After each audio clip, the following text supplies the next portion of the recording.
నాటి ఎన్టీఆర్ చైతన్య రథం, నేను చేసిన వస్తున్న మీకోసం పాదయాత్ర, ఎన్నికల ముందు లోకేష్ చేసిన యువగళం వరకు కార్యకర్తల్లో అదే పోరాట స్ఫూర్తి. పాలనంటే హత్య రాజకీయాలు, కక్ష సాధింపులు, వేధింపులు, తప్పుడు కేసులని మార్చేశారు గత ప్రభుత్వం.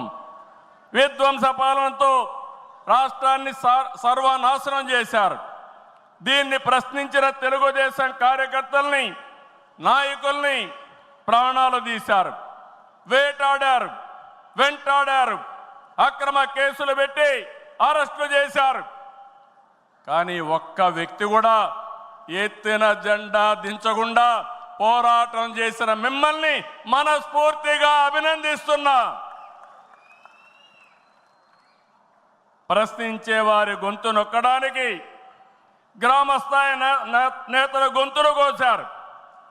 మన పసుపు సింహం, మన చంద్రయ్య పీకగోస్తుంటే కూడా జై తెలుగుదేశం అని ప్రాణం వదిలిపెట్టాడు. అది మనందరికీ స్ఫూర్తి. ఆ స్ఫూర్తే ఈ పార్టీని నడిపిస్తుందని చెప్పి కూడా నేను మీకు తెలియజేస్తున్నా. ఇది ఒక్క ఉదాహరణ మాత్రమే. ఇలాంటి చాలా మంది కార్యకర్తలు ప్రాణ త్యాగాలు చేశారు. ఆశయ సాధన కోసం రాజీ లేని పోరాటాలు చేశారు. వారి స్ఫూర్తి తెలుగుదేశంలో శాశ్వతంగా ఉంటుందని చెప్పి కూడా నేను మీకు తెలియజేస్తున్నా. ఎత్తిన జెండా దించని కార్యకర్తల పోరాటాలు, త్యాగాల వల్లనే కూటమి ప్రభుత్వం అధికారంలోకి వచ్చింది. మీ త్యాగాలకు మహానాడు వేదికగా శిరస్సు వంచి మీకు పాదాభివందనం చేస్తున్నాను. ఇక్కడుండే కార్యకర్తలే కాకుండా రాష్ట్రం మొత్తం కూడా ఇదే పోరాటం చేశారు. మీ త్యాగాలు వృధా కానివ్వం. కార్యకర్తల కష్టానికి గౌరవం, గుర్తింపు ఇస్తాం, సంక్షేమం చూపిస్తాం. ఈ రాష్ట్రాన్ని దశ దిశ మార్చే కార్యక్రమాలకు శ్రీకారం చుడతాం. దేశంలో అనేక పార్టీలు ఉన్నాయి, కానీ ప్రజల జీవితాల్లో ఇంతగా ప్రభావితం చేసిన ఏకైక పార్టీ ఉందంటే అది ఒకే ఒక పార్టీ, తెలుగుదేశం పార్టీ. తెలుగు జాతి సంక్షేమం, అభివృద్ధి మాత్రమే అజెండాగా 43 ఏళ్ల టీడీపీ ప్రస్థానం సాగుతుంది.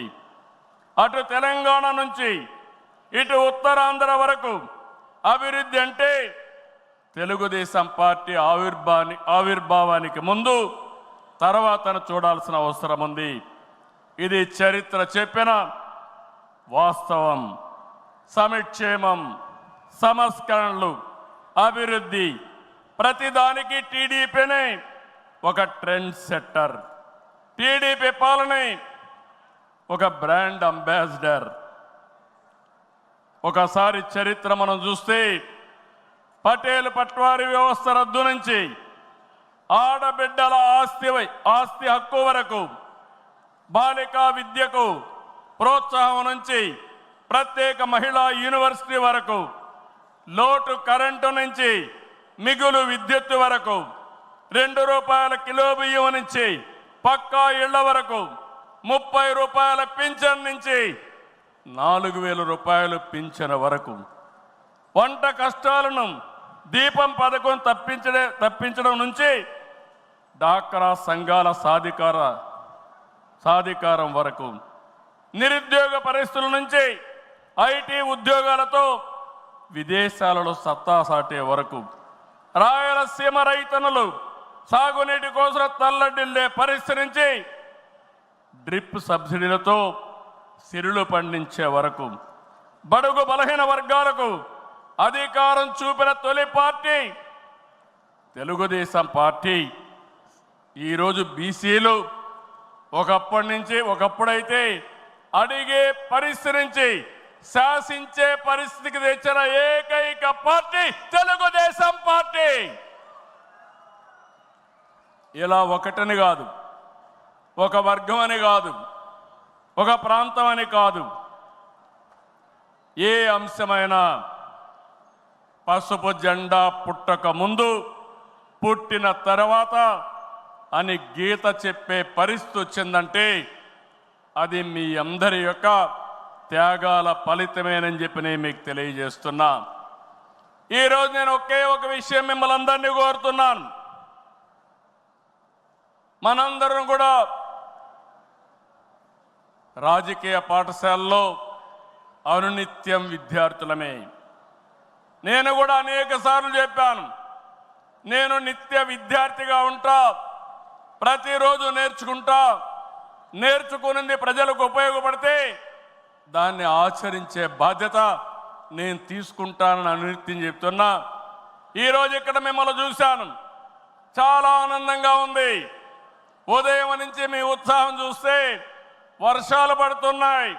చాలామంది అనుకున్నారు ఎట్లొస్తారంటే మీ దృఢ సంకల్పం, వర్షం పడినా వరదలు వచ్చినా ఏం జరిగినా మహానాడు జయప్రదం చేయాలని మీరందరూ వచ్చారు. ఈ సందర్భంగా ఒకటే నేను ఆశిస్తున్నా, నేను ఒక సైనికుణ్ణి, నిరంతరం పోరాటం చేస్తా. నా శక్తి, నా ఆయుధాలు మీరే. మీరు నేను కలిస్తే ఇంకా అద్దు ఉండదు, ఆకాశమే అద్దుగా ఏ పనైనా చేయగలుగుతాం. సిద్ధమా అని మిమ్మల్ని అడుగుతున్నా. సిద్ధం అంటే చేలు పైకెత్తండి. ఎన్నో యుద్ధాలు చేసిన మనం, ఎన్నో కార్యక్రమాలు, వినూత్నమైన కార్యక్రమాలకు జయప్రదం చేసిన మనం ఈరోజు మళ్ళా ఒకసారి మీరు ఆలోచిస్తే తెలుగుదేశం పార్టీకి ఒక బ్రాండ్ ఉంది. నీతి నిజాయితీ రాజకీయాలు చేస్తాం, ఒక విజన్తో పనిచేస్తాం. పాజిటివ్ పాలిటిక్స్ మన విధానం. రాష్ట్రం ఫస్ట్ అనేది మన సంకల్పం. అందులో కూడా ఈ కార్యకర్తలు ఎప్పుడు కూడా జెండాను మోసిన మీరు నిరంతరం మీకు ఆ గౌరవం ఇవ్వాల్సిన బాధ్యత పార్టీ పైన ఉందని చెప్పి కూడా నేను మీకు తెలియజేస్తున్నా. ప్రతిపక్షంలో ఉండగా అవినీతి వ్యతిరేక పోరాటం చేశాం. అధికారంలో ఉంటే అవినీతి రహిత పాలన అందించాం. ప్రజల ఆస్తులు, ప్రజల హక్కులకు రక్షణ కల్పించాం. ఇకపైన చేస్తాం. విజన్తో భావితరాల భవిష్యత్తుకు అవసరమైన పాలసీలు తెచ్చాం. పాజిటివ్ పాలిటిక్స్తో రాజకీయాల్లో విలువలు పెంచిన ఏకైక పార్టీ తెలుగుదేశం పార్టీ. నేడు తెలుగు రాష్ట్రంలో ఏ పార్టీలో చూసినా తెలుగుదేశం యూనివర్సిటీలో చదివిన విద్యార్థులే ఉన్నారంటే అది తెలుగుదేశం పార్టీ సత్తా అని మరొకసారి మీకు విజ్ఞప్తి చేస్తున్నా.